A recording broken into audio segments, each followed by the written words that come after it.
మా ప్రభువున మా నోటి మాటలు మా హృదయ ధ్యానములు నీ దృష్టి అంగీకరించినట్లు చూపించమని యేసు పరిశుద్ధ నామములో ప్రార్థించి వేడుకుంటున్నాను తండ్రి, ఆమేన్. మన సహవాసం అనేటువంటి అని అనుకుంటే సాధారణంగా మనం ఏమనుకుంటే ఇచ్చి పుచ్చుకుంటూ అలాగే అటువంటి దాంట్లో పాలువారు ఒకటి, అది ఎవరిచ్చినా ఎవరు పుచ్చుకున్నా దాన్నే మనం సహవాసంలో కలిసి ఉంటాం, కలిసిమెలిసి ఉంటాం, జీవించడం. అది కాదు కానీ మన క్రైస్తవ దృక్పథం అంటే క్రిస్టియన్ ఫెలోషిప్ అంటే కమ్యూనియను లేక ఫెలోషిప్లో క్రైస్తవ సహవాసం మనకు ఏమవుతుందంటే అది మన అపోస్తుల కార్యాల్లో 2వ అధ్యాయం 42 వచనంలో మన మాటలు ఉన్నవి. దీంట్లో అంటే ఆది అపోస్తుల సంఘము ఎలా ఉన్నారు, వారి సహవాసం ఎలా ఉన్నది అంటే అప్పుడు పౌలు అది పేతుడు వీరు అపోస్తుల బోధ యందును సహవాసం అందును రొట్టె విరిచేందును ప్రార్థన చేయటందును ఎడతెగక ఉండిరి. అదేంటి ఏ విషయాల్లో ఉన్నారంటే వారు ఎడతెగక ఒకటి అపోస్తుల బోధ. అపోస్తుల బోధ అంటే ఏంటి? మనకి ఆది అపోస్తులు ఉంటే అపోస్తుల విశ్వాస ప్రమాణం ఉంటుంది మన లూథరన్ కాంగ్రిగేషన్లో, మీకు కూడా ఉంటుందని మీరు మరి ఎప్పుడో చెప్తూ ఉంటాం. అపోస్తుల విశ్వాస ప్రమాణం అంటే భూమి ఆకాశంలో చూపించిన సర్వశక్తులు దేవుడిని నేను నమ్ముచున్నాను.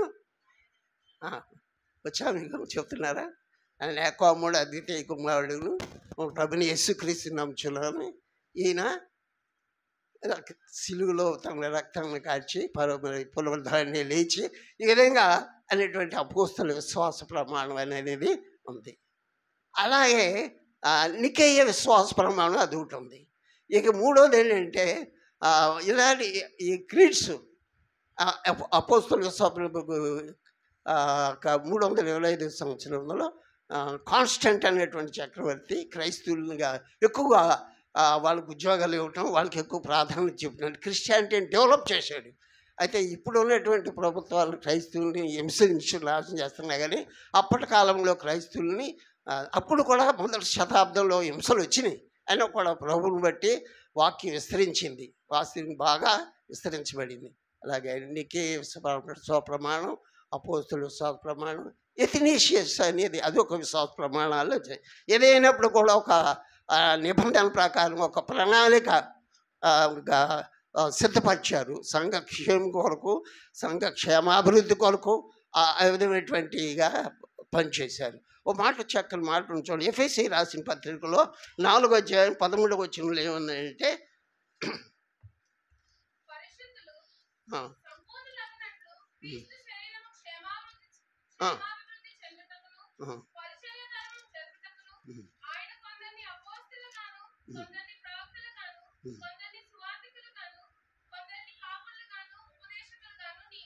అది ఆయన ఏ విధంగా అంటే కొంతమందిని ఆయన ఒక పనులు అప్పగించారు. మనం చేయవలసినటువంటి పనులు ఏంటంటే కొంతమంది కాపర్లు గాను పరిచారులు గాను అని అప్పగించాడు. అపోస్తులు గాను, అపోస్తులు అంటే దేవుని చేత ఏర్పరచబడిన వారు, పిలవబడిన వారు, పరిశుద్ధపరచబడిన వారు, నీతిమంతులుగా తీర్చబడిన వారు, ఆయన రక్తంలో కడిగి పవిత్రపరచబడిన వారందరూ కూడా పరిశుద్ధులతో ఉన్నారు.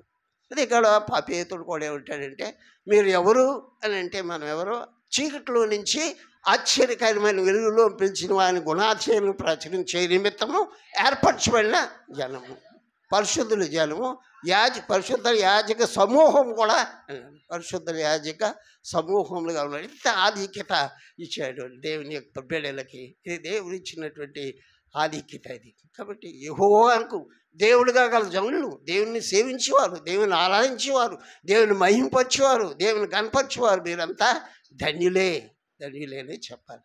అది ఎటువంటి గొప్ప భాగ్యము ప్రభు మనకు అందించాడు.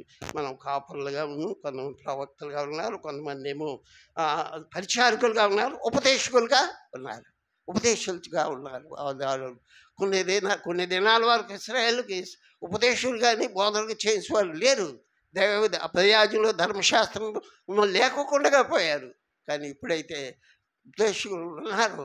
ఉపదేశం దాన్ని మనం అంగీకరించాలి, విడిచిపెట్టకూడదు. ఈ ధర్మశాస్త్రం ప్రేమించే వారికి ఎంతో నెమ్మది కలదు. వారి తూలి తొట్టుల కారణమేమీ కూడా లేదు. ధర్మశాస్త్రం ప్రేమించాలి, దేవుని వాక్యం ప్రేమించాలి, దేవుణ్ణి ప్రేమించాలి. అటువంటి ధన్యత ఇచ్చాడు.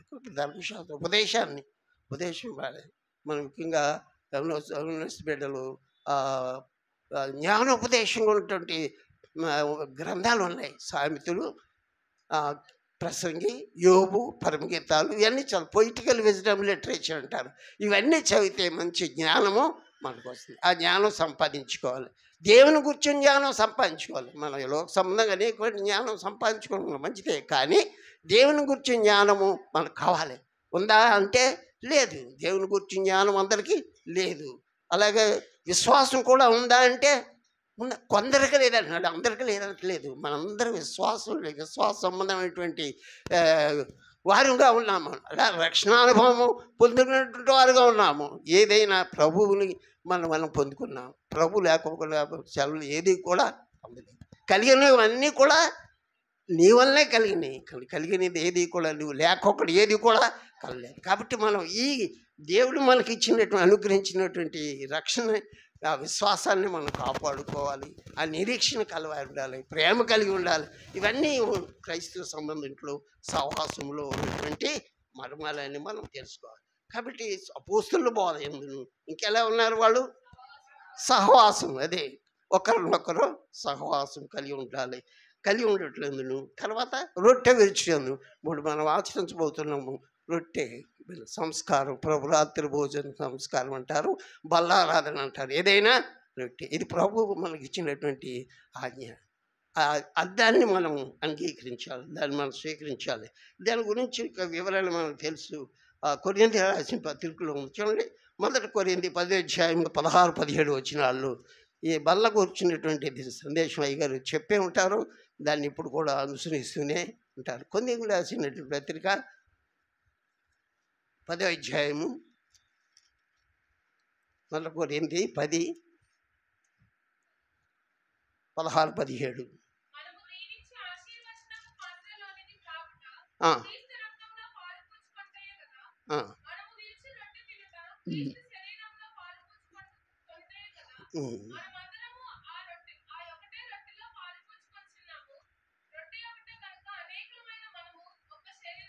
అది ఒక్క శరీరం, యేసుక్రీస్తు యొక్క శరీరము, యేసుక్రీస్తు యొక్క రక్తము. ఎవడు నా శరీరం తిని నా రక్తం తాగుతాడు, నేను వాని అందును జీవించిన జీవిస్తున్నాను. కాబట్టి అది ఆత్మీయమైనటువంటి ఆహారం, జీవాహారమును నేనే. నా యందు విశ్వాసించేవాడు చనిపోయినాడు, బ్రతికి నా యందు విశ్వాసించేవాడు ఎన్నడూ కూడా చనిపోడు. కాబట్టి ఇది జీవాహారం అనేటువంటి ఈ ప్రభురాత్రి భోజన సంస్కారము తప్పగా ఆచరించవలసింది. చాలా సంతోషం. కొన్ని సంఘాల్లో ప్రతి వారం కూడా ఆచరిస్తారు. కొన్ని మన లూథరన్ కాంగ్రెగేషన్లు అయితే నెలకొకసారి. అది ఏదేమైనప్పుడు కూడా మనం ఏ ఉద్దేశంతో ఎలాగ పాల్పంచుకోవాలనే నియమాలు కూడా మనం దేవుని యొక్క శరీరము, ఆయన రక్తము వివేచింపక తాగువారు చాలామంది బలహీనలై ఉన్నారు, చాలామంది రోగులై ఉన్నారు, కొంతమంది నిద్రించాలని కూడా ఉంది. కాబట్టి దాని విశిక్షణ ప్రభు ఇందు నిమిత్తము ఆ పాపం నుంచి పాప క్షమాపణ మనం పొందుకుని వారంగా పశ్చాత్తాపహృదయులై మనం ఆయన యోగ్యముగా మనం దాన్ని పుచ్చుకోవాలి. అదే రొట్టె వేర్చడం. ఇది ఆది అపోస్తుల యొక్క సంఘం యొక్క పునాది. ఆ ఫౌండేషన్ అక్కడే స్టార్ట్ అయ్యింది. కనుక రొట్టె విడిచేందుకు ఇంకా మన ప్రాముఖ్యం ఏంటంటే ప్రార్థన చేయటం అనేది. ప్రార్థన అవసరమైనది. నాడు ప్రార్థన ఎంత అవసరమో మనం చెప్పాలంటే చాలా అవసరం. సమయం పోనే ఇవ్వకూడదు, సద్వినియోగపరచుకోవాలి. ఎడతెగక ప్రార్థించేది ఎల్లప్పుడు కూడా ప్రార్థనే మనకి చాలా అన్ని విషయాల్లో కూడా మనకు అవసరమైనది. ఇప్పుడు చివరి దినాల్లో ఉన్నాం మనం కాబట్టి మనం ఎక్కువగా మరి ప్రార్థన విజ్ఞాపనలు చేయాలి. మనం చింతించకూడదు, లోక సంబంధంగా మనం చింతించకూడదు, కానీ ప్రతి విషయంలో కూడా ప్రార్థనా విజ్ఞాపన ద్వారా ప్రభువుకు మన విన్నపాలను తెలియచేయాలి. కాబట్టి మన సహవాసం ఎలా ఉంది అంటే కొరింథీ రాసిన పత్రిక 1వ అధ్యాయము 9వ వచనం. మన ప్రభువైన యేసుక్రీస్తును తన కుమారుని సహవాసమున పిలిచిన దేవుడు నమ్మదగిన వాడు. ఎందుకంటే వాడు దేవుడు నమ్మదగిన దేవుడు, యథార్థవంతుడు, ఆయన మాట తప్పనటువంటి వాడు. ఆయన మరి అటువంటి దేవుడు ఆయన సహవాసాన్ని మనం పిలిచాడు. చీకటిలోంచి పిలిచాడు, కానీ మన వెలుగులోకి రావాలని, ఆయన వెలుగు సంబంధంలో జీవించాలని పిలుస్తున్నాడు. దేవుని సహవాసంలో వెలుగుగా మనం ఉండాలి. ఆ పిలిచినటువంటి ఈ సహవాసం ఎలా ఉంది, ఎక్కడ ఉందంటే యోహాను పత్రికలో మొదటి యోహాను రాసిన పత్రిక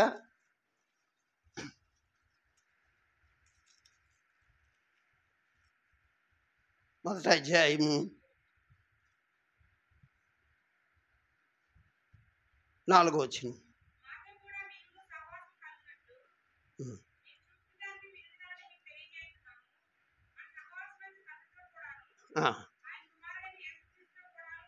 అది మన సహవాసం అయితే ఎవరితోంది? తండ్రితోనూ ఆయన కుమారుడు యేసుక్రీస్తుతో కూడా, తండ్రితోనూ ఆయన కుమారుడైన యేసుక్రీస్తు.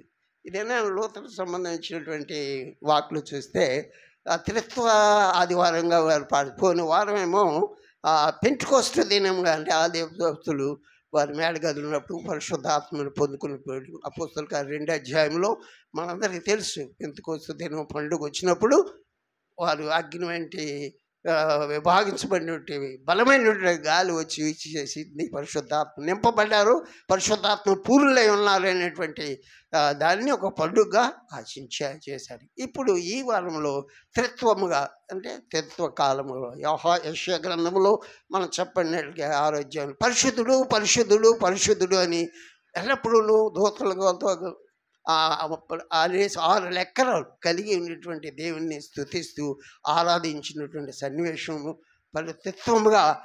ఈ త్రిత్వాధారాలు చాలా ఉంటాయి, 26 వారాలు త్రిత్వంగా ఉంటాయి. అలాంటి త్రిత్వంలో మనం ప్రవేశించాము. కాబట్టి తండ్రి సహవాసము, కుమారుడు యేసుక్రీస్తు సహవాసము, పరిశుద్ధాత్మ కూడా అన్యోన్య సహవాసం కలిగి మనం జీవించాలి అని మనకు చెప్తున్నాడు.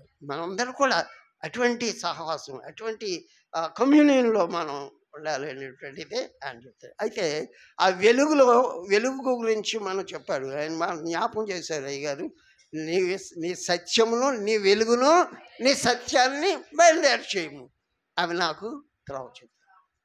కాబట్టి దేవుని త్రోవ చూపించే మంచి త్రోవలో ఉండి వెలుగు ఉండాలి మనకి. వెలుగు లేకపోతే మనం ఏమి మొత్తం చీకటిలో ఉన్నవాడు ఎక్కడికి వెళ్తాడో వాడికి తెలియదు. కాబట్టి వెలుగులో మనం నడవాలి. చూడండి, మత్తయి సువార్త 5వ అధ్యాయము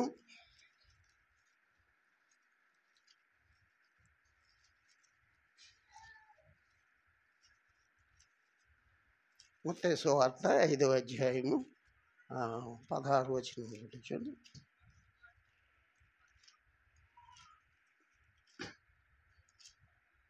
నేను లోకమునకు 14వ వచనం, నేను లోకమునకు వెలుగై ఉన్నాను, కొండ మీద ఉండి పట్టును మరిగే ఉండనేరదు. మనుషులు దీపం వెలిగించి కొంచెం కింద పెట్టరు, కానీ అది వెలుగుగా ఉండుటకు, వెలుగునిచ్చుటకు దీపస్తంభం మీదనే పెట్టు. కాబట్టి మనుషులు మీ సత్క్రియలు చూచి పరలోకంలో ఉన్న తండ్రిని మీ మహిమపరిచినట్లు వారి ఎదుట మీ వెలుగును ప్రకాశం చేయాలి. మన వెలుగు ఎక్కడ ఉండాలి అంటే దీపస్తంభం మీద ఉండాలి. దీపస్తంభం మీద ఉంటే ఆ ప్రకాశం అందరికీ వస్తుంది, అందరికీ కూడా ఆ వెలుగు ఉంటుంది. కాబట్టి ఆ వెలుగు దీపము, ఈ దీపం ఏమిటి? నరుని యొక్క ఆత్మ యెహోవా పెట్టిన దీపం. ఆ దీపము నిత్యం వెలుగుతూ ఉండాలి. దేవుడు మనలో ఏముందంటే మన శరీరము, ప్రాణము, ఆత్మని మనం ఏం చేయాలి అంటే ఆత్మతో ఆరాధించాలి, ఆత్మతో వెలిగించాలి. ఆత్మను ఆర్పొద్దు, పరిశుద్ధాత్మని మనం ఎదిరించకూడదు, ఆత్మను ఆర్పకూడదు. పరిశుద్ధాత్మనిగా కూడా ఒక అర్థాన్ని మనం చూస్తున్నాం. కానీ మనం ఎవరి సంబంధాలు? మనం వెలుగు సంబంధం. కాబట్టి వెలుగు సంబంధం ఎలా ఉండాలి చూడు, ఎలాంటి వెలుగు సంబంధం? మళ్ళీ యోహాను పత్రికలోని మొదటి పత్రికలోనే ఉంది. వెలుగు సంబంధం ఎలా ఉండాలంటే, నేను లోకములకు దేవుడు వెలుగై ఉన్నాడు. మొదటి అధ్యాయము 6వ వచనం.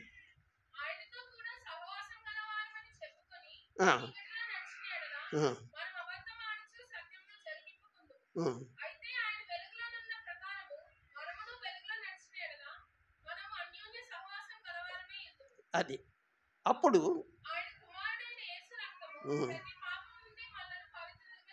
చేయండి. ఆయన మన వెలుగులో ఉన్నామని చెప్పుకుంటూ చీకట్లో నడిస్తే ఏం ప్రయోజనం? మన వెలుగులోనే నడవాలి. వెలుగులో ఉన్నట్లయితే అది ఎవరికి ఇస్తారు? నీతిమంతులకు వెలుగును, ఆ యథార్థమంతులకు ఆనందమును విత్తబడి ఉంటాడు కీర్తనలో ఒక చోట. ఇక్కడ నీతిగా ఉన్నట్టు వెలుగు అనేది ఆ వెలుగు సంబంధంగా మనం జీవించాలి. మన చీకటి సంబంధం కాదు, మన అవిశ్వాసులు కాదు. నీతికి దుర్నీతికి ఏమి సాంగత్యము? చీకటికి వెలుగు ఏమి పెత్తు? అలాగే మనం చీకటి వారము కాదు, వెలుగు సంబంధాలుగా ఉండాలి. అలాగే నీతికి ఎలాగైతే ఫలాలు ఉన్నాయో వెలుగు కూడా ఫలాలు ఉన్నాయి. చూడండి, వెలుగు ఫలం ఎఫ్ఎస్సి రాసిన పత్రిక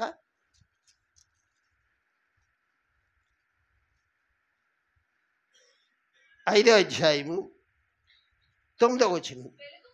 వెలుగు ఫలము సమస్త విధమైనటువంటి మంచితనము, నీతి, సత్యము వాటిలో కనబడుచున్నది. వెలుగు ఫలం, వెలుగు ఒక ఫలంలో ఉంటే అది మనం కలిగేది ఏంటంటే మంచితనం, సమస్త మంచితనం ఉంటాం. ఆత్మ సంబంధమైనటువంటి ఫలాల్లో, ఆత్మ సంబంధమైన దాంట్లో కూడా మంచితనం ఉంది. ప్రేమ, శాంతి, సమాధానం, నీతి, ఆశ, నిగ్రహం, ఇవన్నీ కూడా ఆత్మ సంబంధమైన ఫలాలని గలతీయుల్లో చెప్పినది మనం విన్నాం. అలాగే వెలుగు సంబంధమైనటువంటి ఫలాలు మనం ఇటువంటి మంచితనం కలిగి ఉంటాము, మంచిగా తనం కలిగి ఉంటారు, గుడ్నెస్ కలిగి ఉండాలి, మంచి సాంగత్యం ఉండాలి. దుష్ట సాంగత్యం కూడా చేయకూడదు. దుష్ట సాంగత్యం మంచి నడవడిని చెరుపుతుంది. కాబట్టి మనం మంచి సాహసం చేయాలి, మంచి జీవితం జీవించి ఉండాలి. అది వెలుగు సంబంధమైనటువంటి జీవితం. ఆ కుమారుడు మన అందుకు పిలిచాడు, మీరు వెలుగు సంబంధులు, నేను వెలుగు ఉన్నాను కాబట్టి మీరు లోకానికి వెలుగై ఉన్నారు. ఆ లోకంలో కాబట్టి ఈ వెలుగులో మనం నడవాలి. వెలుగులో నడిచింది వాడివి మనం చాలా మంచిది. మన సాంగత్యం ఎలా ఉందంటే అవిశ్వాసంతో ఉండకూడదు, కానీ మంచి వెలుగు సంబంధాలుగా మనం జీవించాలి. అయితే ఆ వెలుగులో ఉన్న ప్రకారం మనం నడిస్తేనే అన్యోన్య సహవాసం కలిగి ఉంటాం, ఒకరికొకరు సహవాసం కలిగి ఉంటాం. ఇప్పుడు మనం ఎలాగైతే సహవాసం కలిగి ఉన్నామో, అందరి ఐక్యత, ఒకే భావము, ఒకే మనసుతో, ఒకే ఆత్మతో మనం ఎలాగైతే ప్రభువును ఆరాధిస్తున్నామో అలాంటి వెలుగులో మనం నడిస్తే అప్పుడు చీకటి వారము. ఇది క్రైస్తవ సహవాసంగా ఉంది. ఇంకా ఎలాంటి క్రైస్తవులో ఉన్నట్లయితే వారికి ఆహ్వానం అంటే మనం విలువ పెట్టి, ఇలాగా అమూల్యమైన వెండి బంగారం అంటే క్షయమైన వస్తువుల చేత మీరు విమోచించబడలేదు, కానీ అమూల్యమైన రక్తం చేతగా అనే నిర్దోషము నిష్కలంకమైనటువంటి రక్తం చేత మీరు విమోచించబడి మీరు ఎరుగరా. కనుక మనం విమోచించబడింది ఏంటంటే అమూల్య రక్తం ద్వారా. దాని మీద చక్కని పాట కూడా, అమూల్య రక్తము ద్వారా రక్షణ పొందిన జనులారా, సర్వశక్తుని ప్రజలారా, పరిశుద్ధులారా, పాడెదము మహిమా ఘనత స్తుతులను, పరిశుద్ధులారా పాడెదము, పరిశుద్ధులారా పాడెదము. కాబట్టి దేవుని యొక్క రక్తం మన ప్రతి పాపము నుండి విడుదల విముక్తి చేస్తుంది, పవిత్రపరుస్తుంది. ఎంతటి మీ పాపములు ఎంత ఎర్రని అయినప్పుడు కూడా కెంపు వలె లక్ష్యంగా తెల్లని ప్రశస్తంగా చేస్తారు, తెల్లని వస్త్రాలు గమనం చేస్తారు. దేవుని మనం విలువ పెట్టి కొనబడిన వాళ్ళు మనం ఏం కాదు. తర్వాత దేవునికి మనం ఎలాంటి వారు అంటే ఆయనకు వారసులు, మనం ఆయన రాజ్యాల వారసులు. మీరెవరు? దేవుని వారసులము అని కూడా పాటలు, ప్రతి మాట మీద ఒక్కో పాటలు కూడా చక్కగా రచయితలు రచించారు. దేవునికి వారసు, దేవునికి చెందిన వారు. మనం అన్ని జనాంగం కాదు. కాబట్టి మనం పిలవబడిన వారు, ఎన్నుకొనబడిన వారు, మరి అమూల్య రక్తం చేత కడగబడిన వారు, ఏర్పరచబడినటువంటి వారు. దేవుడు మనల్ని ఏర్పరచుకున్నాడంటే, ఆయన సహవాసం పిలుచుకుంటే ఒక ఉద్దేశమే కలిగి ఉన్నాడు. ఆయన ఒక సంకల్పం ఉంది, దాన్ని ప్రేమించాడు. కాబట్టి మనల్ని ప్రేమించాడు. ఎలా ప్రేమించాడంటే శాశ్వతమైన ప్రేమతో మనల్ని ప్రేమించాడు. కాబట్టి దేవుని ప్రేమించే వారికి ఎలా ఆయన సంకల్పం చొప్పున పిలువబడిన వారికి, రోమీ రాసిన పత్రికలో ఈ మాటలు కనపడతాయి. ఆయన సంకల్పించి పిలువబడిన సమస్తము మేలు కొరకే సమకూడు జరుగుతున్నవని ఎరుగుదుము. మేలు కొరకు మేలు చేయ దేవుడు ఆయన. కీడు చేసేవాడా? కీడు అపవాది చేస్తాడు. మేలు మా ప్రభుని యేసుక్రీస్తు చేస్తాడు. ఆయన ఎన్ని మేలు చేశాడు. కనుక నా ప్రాణమా యెహోవాను సన్నుతించు, నా అంతరంగము సమస్తమా ఆయన పరిశుద్ధ నామం. ఆయన చేసిన దేన్ని మరి ఎన్నో మేళ్ళు, ఎన్నెన్నో ఉపకారాలు చేశారు మన ఏ మేలు చేశాడంటే మన అనేకమైన మేలు చేస్తాడు. మన వ్యక్తిగతంగా మేళ్ళు పొందాం, సంఘంలో మేళ్ళు, కుటుంబంలో మేళ్ళు, ప్రతి ఒక్కరికి మేలుతో నీ హృదయాన్ని నింపుతాడు. ఆత్మ ఆ విధమైనటువంటి ఆశీర్వాదాలు, పరలోక సంబంధమైన ప్రతి ఆశీర్వాదము మనకి కుమ్మరించబడ్డాయి, దీవించబడ్డాం. మనం అందరూ కూడా ఒకప్పుడు మన ఎక్కడ ఉంటున్న వారు దేవుడు ఏ విధంగా మనల్ని అభివృద్ధి తీసుకొచ్చాడు మన ప్రభువు, దాన్ని బట్టి మనం ఎప్పుడూ మర్చిపోకూడదు. కృతజ్ఞతాస్తుతులు అది దేవుని చెల్లించాలి. అది దశలను ఆసుపత్రి కదా అంటాడు, దేవుని చిత్తం జరిగిస్తున్నాను అని అంటే గుర్తు ఏంటంటే ఎల్లప్పుడూ సంతోషంగా ఉండాలి. దేవుని యొక్క చిత్తం జరిగించాలని ఎల్లప్పుడూ సంతోషంగా ఉండాలి. తర్వాత ప్రతి విషయంలో కూడా కృతజ్ఞతాస్తుతులు చెల్లించాలి. స్తుతి చెల్లించాలి. ప్రైజ్ అండ్ వర్షిప్, స్తుతి చెల్లించాం. మనం ఇంతవరకు ఆరాధించాం, దేవుని ఆత్మతో చక్కగా ఆరాధించారు. కానీ స్తుతుల మీద ఆశీనుడైన వాడు ఆయన ఆశీనుడై ఉన్నాడు. స్తుతి చెల్లించాలి. స్తుతి యాగములు మనం అర్పించాలి. అటువంటి యాగము మనం కలిగి జీవించాలి. కానీ స్తుతి ఆరాధనలో మనం ఉండాలి, స్తుతి చెల్లించాలి. దేవుని యందు మనం అటువంటి వారముగా, దేవుని చెందిన వారముగా ఉండాలి. కానీ మనం దేవుని నుండి మనం పొందుకోవాల్సిందంటే, ఒకవేళ మనం పాపంలో జీవిస్తే మనం దేవుని సహవాసం నుంచి వేరైపోతూ ఉంటాం కదా.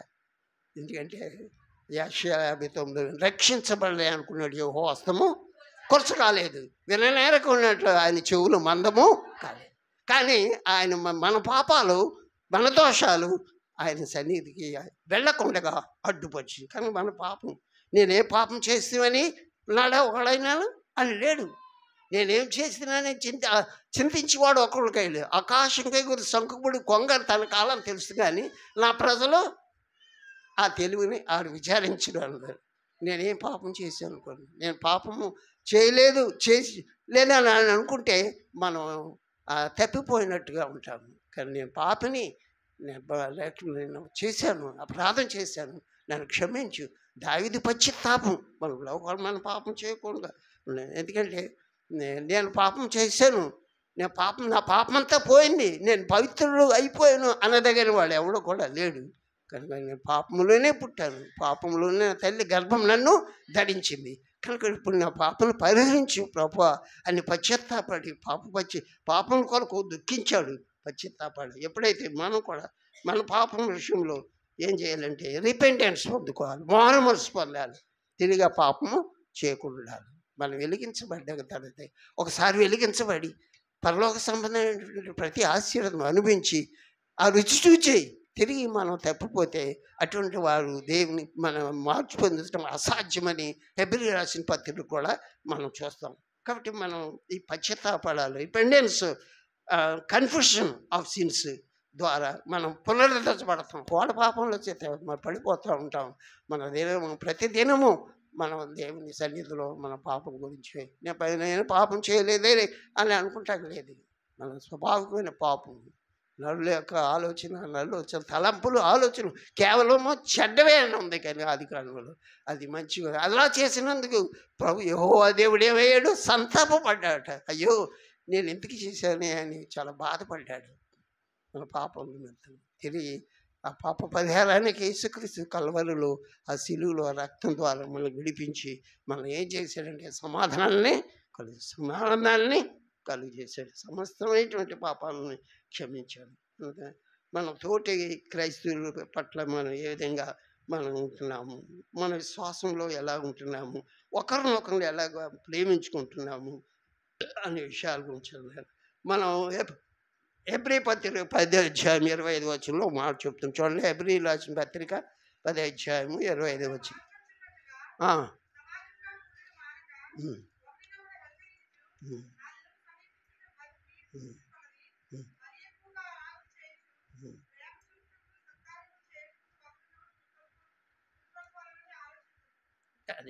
చూడండి ఇక్కడికి వచ్చేది. ఆ దినమును కొందరు మానుకున్నట్లు మనం మానుకోకూడదు, మనం మానేయకూడదు. ఏదో పని ఉందని, ఏదో అవసరం ఉందని, లేదో అనారోగ్యం ఉందని దేవుని సన్నిధిలో రాకపోవటం మానుకునేది ఆబ్సెంట్ అనేది ఉండకూడదు. అన్ని విషయాల్లో కూడా మనం ఆయన సమాజంలో మనం కూడుకోవాలి. నీ సన్నిధిలోనే మనకు సంతోషం ఉంది. నీ సన్నిధిలో ఏముంది? కీర్తన 16లో నీ పరిపూర్ణమైనటువంటి సంతోషము కలగాలి. నీ కుడి చేతిలో నిత్యము సుఖములు కలవు, సుఖ సంతోషాలు కావాలి. మనం క్షేమంగా ఉండాలంటే ఆయనే మనకి ఇవ్వాలి. ఆయన ఇస్తేనే మనం పొందుకుంటాం. ఆయన లేకుండా మనం ఏమి కూడా మనం ఆ క్షణం ఊపిరి ఆగిపోతే మనం ఉంటామా? ఒక క్షణమైన నిన్ను వీడినా నేనేమవుదునో తెలియదయ్యా. ఒక క్షణమైన నన్ను వీడినా నేనేమవుదునో తెలియదయ్యా. ఒక క్షణం మనం ఆయన మర్చిపోతే, ఆయన గాలి లేకపోతే మనం ఏమైపోతాం? నశించిపోతాం కదా. దేని విషయంలో నశించిపోతున్నాం అంటే ఆయన అనుగ్రహం, ఆయన ప్రేమ, ఆయన దయావాస్యత లేక మనం నశించిపోతాం. మనం నశించిపోయిన మనల్ని ఆయన ఏం చేశాడు? రక్షించాడు. నశించిన దాన్ని వెతికే రక్షించాడు. కాబట్టి అందుకోసం ప్రభు మనం కృతజ్ఞత చెల్లించాలి. మనం మానుకోవద్దు, మన విశ్వాసం కాపాడుకోవాలి.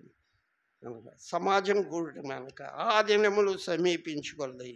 ఇప్పుడు సమీపించాలి, దేవుని సమీపించాలి. మనకు ఆయన సమీపం ఉండగానే మనం ఆయన వేడుకోవాలి. అది మనకి ఇది రక్షణ దినం.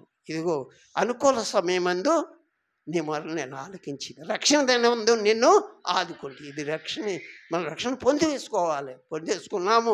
మనందరూ కూడా రక్షించబడినటువంటి అనుభవం మనం పొందుకోవాలి. నువ్వు రక్షించబడి ఉన్నావు అంటే మన జవాబు ఏంటి? ప్రభు అడిగితే నువ్వు రక్షించబడి ఉన్నావా అని అంటే నేను రక్షణలో ఉన్నాను.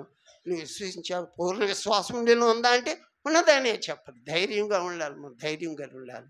అటువంటి ధైర్యం, అటువంటి రక్షణ పొందుకునే ధైర్యం మనం అందరూ ఎంతగా మీరు రక్షణలో ఎదుగుతున్నారు, ఆత్మలో ఎదుగుతున్నారంటే నేను చాలా ఆనందిస్తున్నాను. ఈ సంఘాలను చూసి నా మనసు ఎంతగానో ఆనందిస్తుంది. ఈ మాటలు నాకు దొరకగా నేను వాటిని భుజించి తిని సైన్యములకు అధిపతి యెహోవా అనే మాటలు నా హృదయానికి సంతోషమును ఆనందాన్ని పలుకాలి. కాబట్టి మేమంతా కూడా ఎలా ఉన్నారంటే దేవుని రాజ్యానికి సమీపంగానే ఉన్నట్టు. ప్రభులు శిష్యులు అడిగారు, ప్రభా నీ రాజ్యం ఎప్పుడు వస్తుంది? నీ రాజ్యం చూచినంటే దేవుని రాజ్యం మీ మధ్య ఉన్నది, మీదే ప్రత్యక్షం రాదు. కానీ దేవుని రాజ్యము ఎలా ఉన్నది? దేవుని రాజ్యం దానికి రోమీలకు రాసిన పత్రికలో చూడండి, 4:14 రోమా రాసిన పత్రిక 14వ అధ్యాయము 7వ వచనం, 14వ అధ్యాయము 17వ వచనం.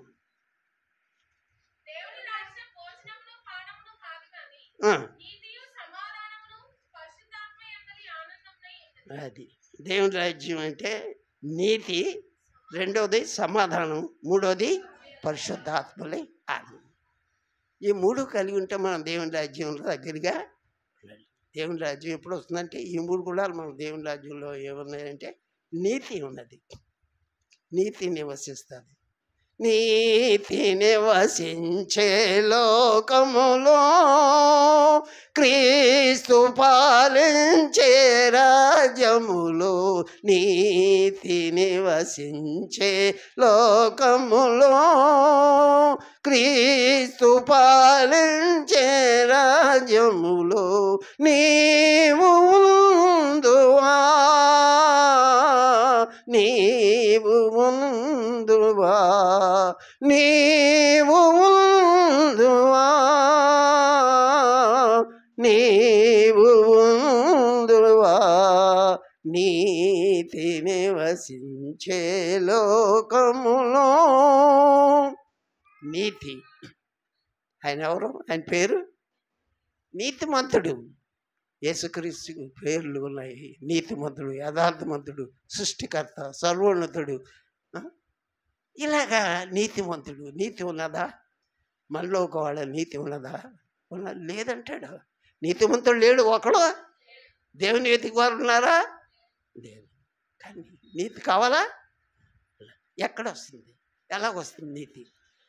ద్వితీయోపదేశకాండంలో చెప్తాడు, నీ నీ దేవుడైన యెహోవా నీకు ఆజ్ఞాపించిన ఆజ్ఞలు కట్టడలు అనుసరించి నడిస్తే నీకు నీతి అనేది కలుగుతుంది. ఆజ్ఞలు కట్టడలు అనుసరిస్తమే నీతి. నీతి ధర్మశాస్త్రం, నీతిలో ధర్మశాస్త్రం కొట్టివేయటకు రాలేదు నాలో. ధర్మశాస్త్రం కూడా నీతిమంతుడు. నీతిని మనం సంపాదించుకోవాలి.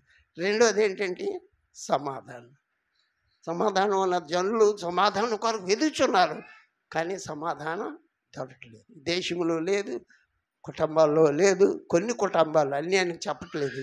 మన హృదయంలో కూడా సమాధానము లేదు. సమాధానం ఎప్పుడు వస్తుందంటే యోబు గ్రంథంలో చెప్తాడు, నువ్వు ఆయనతో సహవాసం చేయాలి. నువ్వు ఆయనతో సహవాసం చేస్తే నీకు సమాధానం అనేది కలుగుతుంది. దేవుని విషయంలో కూడా మనం దేవునితో సహవాసం, దేవునితో అన్యోన్య సహవాసం కలిగి ఉంటే సమాధానం.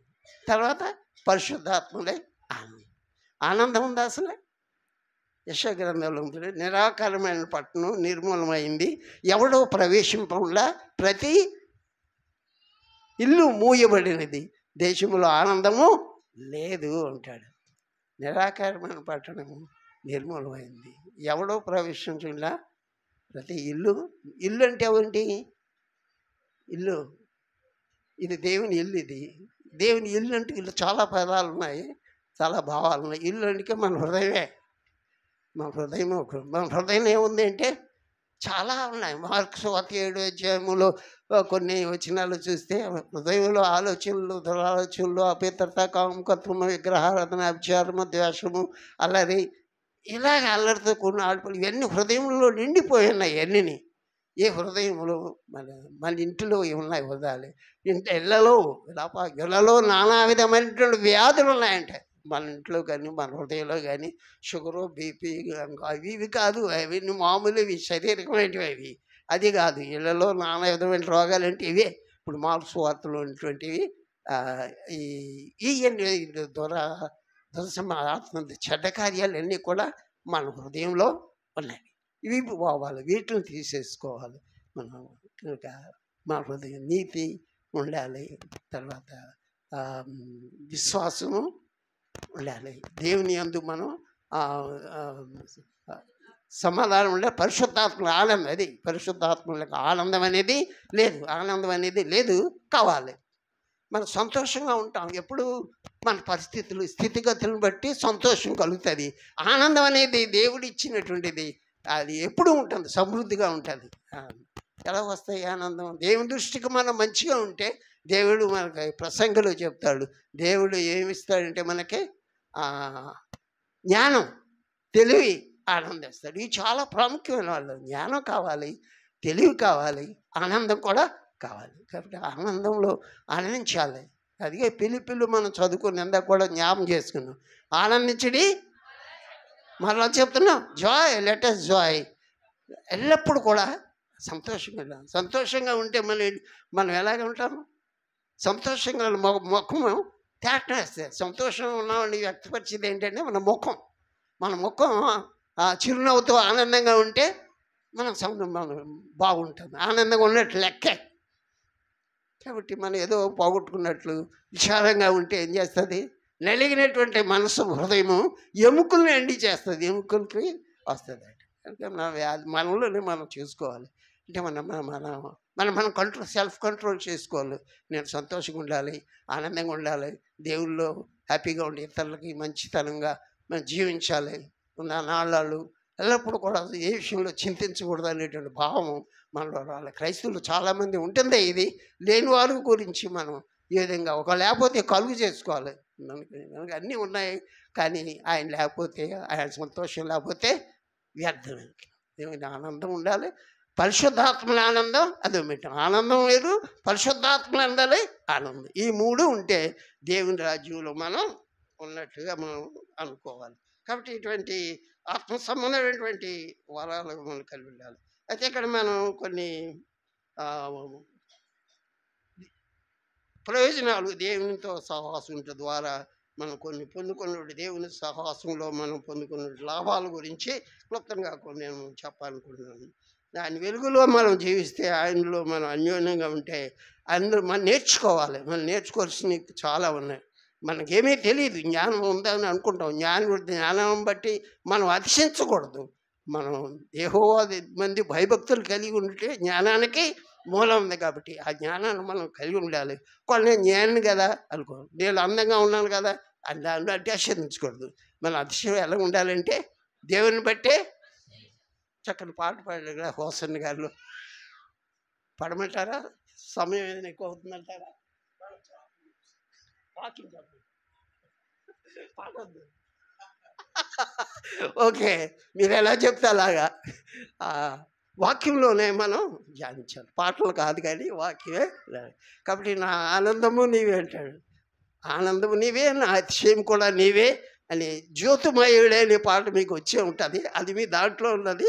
ఈ భావం పాదనుకోను కానీ వాక్యం చెప్పమన్నారు. వాక్యంలోనే మనం అది నా మనసు ఎంతో ఆనందపడుతుంది అంటాడు. దేవుని సన్నిధిలో మనం ఆనందించడం అనేది చాలా ప్రాముఖ్యమైనది. కాబట్టి దేవుని వెలుగులో మనం జీవించాలి. దేవుని ఫిలిప్పీ రాసులు ఎందులో మనం ఆనందించడం వల్ల అంటే, కొన్ని విషయాల్లో మనం క్లిష్ట పరిస్థితులు కూడా ఆనందించాలి. అదే కిందగా మీరు నానా విధమైన శోధనలో ప్రవేశించినప్పుడు అది ఎలా ఎంచుకోవాలి? ఆనందంగా ఎంచుకోవాలి. ఇప్పుడు ఫిలిప్పీ రాసిన పత్రిక 3:10 చూద్దాం. ఎలాగా ఆనందించాలో, ఎప్పుడు ఆనందించాలో.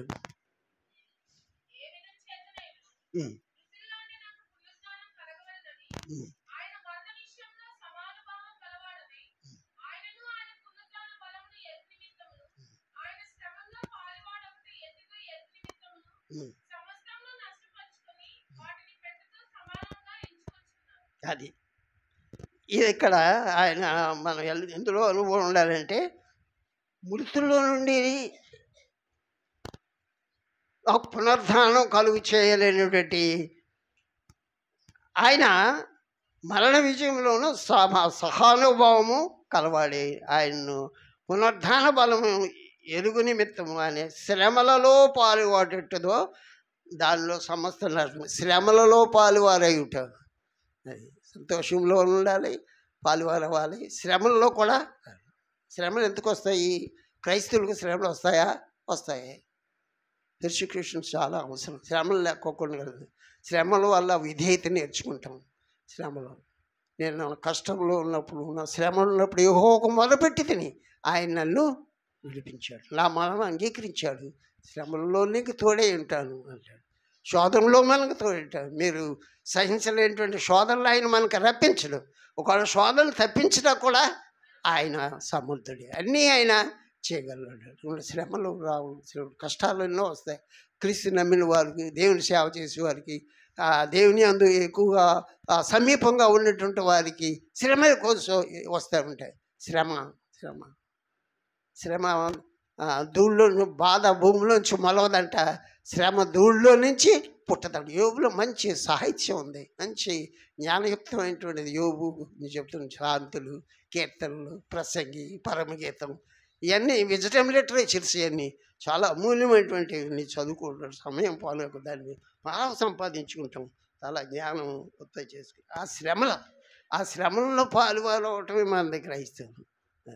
ఆనందంలో కాదు కానీ, సంతోషంలో కానీ, శ్రమల్లో దేవుని యొక్క కొరకు మనం శ్రమ అనిపించాలి. ఎవరు అనిపించారు అలాగా?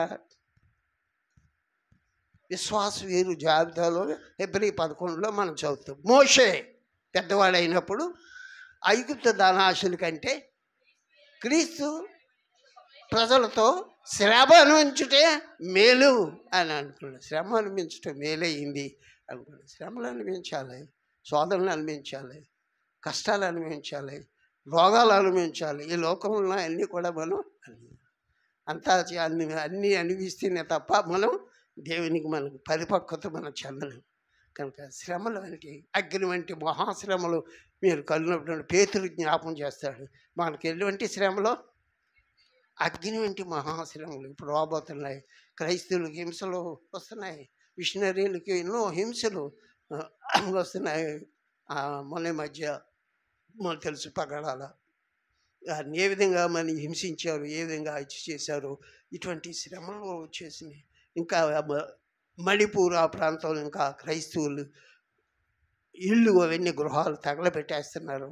ఎన్నో హింసలు చేస్తున్నారు. మిషనరీలు చెప్పుకోకుండా, క్రైస్తవులు ఉండకోకుండా చేయాలని, రూపుమాపాలని చూస్తున్నారు. గవర్నమెంట్ కూడా మరి క్రైస్తవులకి ఏమాత్రము సహాయం చేసే ఉద్దేశం వాళ్ళు లేదు. శ్రమ పెట్టాలి, బాధ పెట్టాలి, శ్రమలు సహించాలి, వహించాలి. దేవాలయాలు పెడుతున్నారు, దేవాలయాల మీద దాడి చేస్తున్నారు, క్రైస్తవుల్ని హింసిస్తున్నారు. దేవుని వాక్యం చెప్పుకోవారికి ఎక్కువ రేపటి నుంచి బైబిళ్ళు కూడా మన చేతిలో ఉండవేమో. కాబట్టి మనం దీన్ని ఏం చేయాలి? సమయం ఉండగానే మన హృదయంలో భద్రపరిచేసుకోవాలి. నీ వాక్యం నా హృదయంలో ఉన్నది అని మనం భద్రపరుచుకోవాలి. ఈ భద్రపరుచుకుంటే అది చేస్తుంది. కాబట్టి దేవుని మీద విరోధంగా ఎన్నో ఆయుధాలు ఉపయోగిస్తున్నారు. వాగ్దానాలు అయితే ఉన్నది. నీ యందు మరి నీ మీద విరోధించి ఉంటే ఏ ఆయుధం కూడా వర్దెల్లదు. దేవుని ఆయుధం దేవుని మీద ఉన్నటువంటి వాడి వర్దెల్లదు. కొంతకాలం మీద శ్రమ కలదు. హెబ్రీ పత్రికలో ఒక మాట ఉంది శ్రమల గురించి. అవుతాను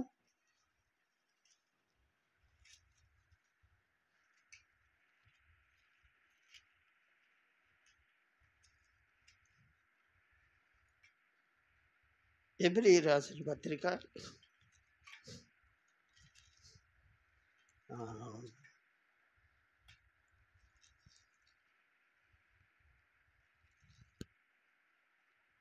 12వ అధ్యాయము 11వ వచనం. మరియు ప్రస్తుతమందు సమస్త శిక్షయు దుఃఖకరంగా కనపడుతుంది, కానీ సంతోషకరంగా కనపడదు. అయినను దాని అందు అభ్యాసం కలిగిన వారికి నీతియు సమాధానకరమైన ఫలాన్ని ఇస్తుంది. ప్రస్తుతం ఉన్నటువంటి సమస్త శిక్షలు, సమస్త బాధలు, ఇవన్నీ కూడా శ్రమలు ఎలాగున్నాయంటే దుఃఖకరంగా ఉంది, సంతోషంగా లేదు. సంతోషకరంగా లేదు. అయినప్పుడు కూడా వాటి అన్ని మనం ఏం చేయాలి? అభ్యాసం. కొందరు సంతోషంగా అభ్యాసం చేసుకున్న వారికి నీతి సమాధానం మనం పొందుకోవాలి. నీతి అనేది ఉండదు. నీతి అనేది నా నీతి నీ ముందర నడుచును అని అంటాడు. నీతి అనేది ఉండాలి. నీ నీతి, నీ సమాధానం, నీ సన్నిధి మనకు తోడుగా ఉంటుంది అంటున్నాడు. కాబట్టి ఈ శ్రమల్లో, ఈ దుఃఖాల్లో, ఈ కష్టాల్లో ప్రభువు మనల్ని ఆదుకుంటే నేనేమైపోతాను. ఒక క్షణం కూడా మనం శ్రమల్లో మనం పాలువారుగా మనం ఉండాలి. రెండోదిగా మనం చూసినట్లయితే దేవుని యొక్క మనం ఈ సహవాసం ద్వారా మనం ఏం కలిగి ఉంటామంటే ఒకరినొకరు ఆదరించుకుంటాము. దిశలోనికి రాసిన పత్రిక 1 దశ 4:18. ఇది మామూలుగా జ్ఞాపకార్థ కొడుకులో చనిపోయినప్పుడు జ్ఞాపకం చేసుకునే మాటలు ఇవి. 1 దశలోనికి రాసిన 1 దశలోనికి పత్రిక 4వ అధ్యాయము 16 వచనం 18 వచనం. కాబట్టి ఈ మాటలు ఈ అమ్మాయి చెప్తున్నాడు. ప్రధాన దూతలతోనూ ఆర్భాటంతోనూ ప్రధాన దూతలతోనూ ప్రభువు వస్తాడు. ప్రభువును మృతులైన వారు మొదట్లో వేస్తారు. ఆ మీద సజీవులైన మనము ఆకాశ మండలం మీదకి కొనుపోబడుతున్నమాట. ఈ మాటల చేత మనం ఒకరినొకరు ఏం చేయాలంటే ఆదరించుకోవాలి. దేవుని సహవాసంలో ఉన్నటువంటి గుణాల్లో మనం ఆదరించబడటం అనేది ఆదరణ ఎక్కడ వస్తుంది మనకంటే ఆయనే మనకి ఆదరించి దేవుడు. ఆయన ఆదరణకర్త అని ఆయనకి ఇచ్చినటువంటి టైటిల్ అంటే ఆలోచనకర్త, ఆలోచన ఇచ్చేవాడు మనకి. ఆయన ఆధారంగా ఉంటున్నాడు. మా జీవితానికి మనం ఆదరించేవాడు. ఒకరి తల్లి ఆదరించినట్టుగా నేను మిమ్మల్ని తల్లి ఎలా ఆదరిస్తే మనల్ని అంతకంటే ఎక్కువగా మనల్ని ఆదరించే దేవుడిగా ఉన్నాడు. తర్వాత గలతీయులు రాసిన పత్రిక 6వ అధ్యాయం 2వ వచనంలో ఆయన భారాన్ని భరించేవాడు. గలతీయులు రాసిన పత్రిక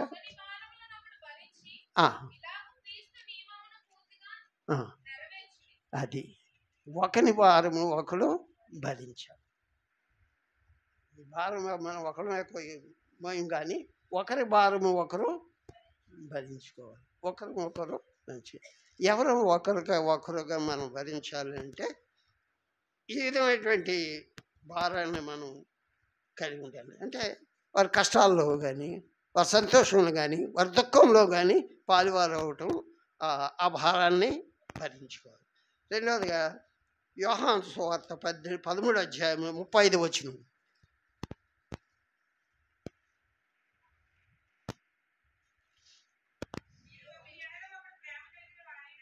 ఉమ్.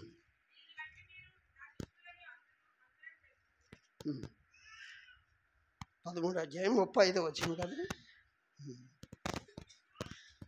మీరు ఒకరి ఎడల ఒకడు ప్రేమ కలిగిన వారై దీన్ని బట్టి మీరు నా శిష్యులని తెలుసుకోండి. దేవుని శిష్యులు అవటం వల్ల అంటే మీరు ఒకరి ఒకరు ప్రేమ అనేది చాలా ప్రాముఖ్యమైనది. ప్రేమ అన్నిటికీ దేవుడు ప్రేమ లేని వాడు దేవుణ్ణి ఎరగడు. నేను ప్రేమిస్తున్నాను, సహోదరుడు ప్రేమ కూడా దేవుని ప్రేమించాలి. 10 ఆజ్ఞలు దేవుడు ధర్మశాస్త్రం మీకు 2 ఆజ్ఞలు చేశాడు. 10 ఆజ్ఞలు రెండే చేశాడు. ఏంటంటే నిన్ను వల్ల నీ దేవుడైన యెహోవాను పూర్ణాత్మతో, పూర్ణ సత్యంతో, పూర్ణ వీకంతో ఆయన్ని ఆరాధించాలి. రెండవది నిన్ను వారిని పొరుగు వారిని ప్రేమించాలి. కనుక దేవుని ప్రేమించుట, పొరుగు వారిని ప్రేమించి ఈ 2 ఆజ్ఞలు ఉంచాలి. మీరు ఒకరినొకరు ప్రేమించుకోవాలి. ఈ ప్రేమ అనేది ప్రేమ కలిగి జీవించాలి, ప్రేమించాలి, దేవుని ప్రేమించాలి, సహోదరుని ప్రేమించాలి.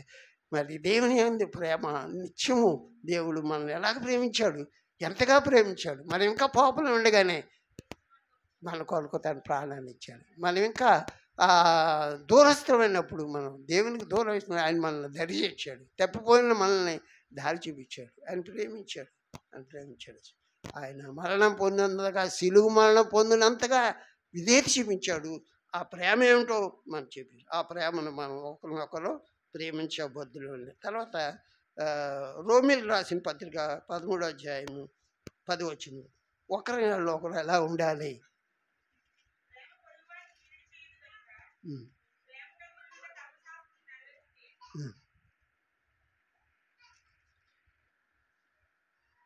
రోమ 13:10.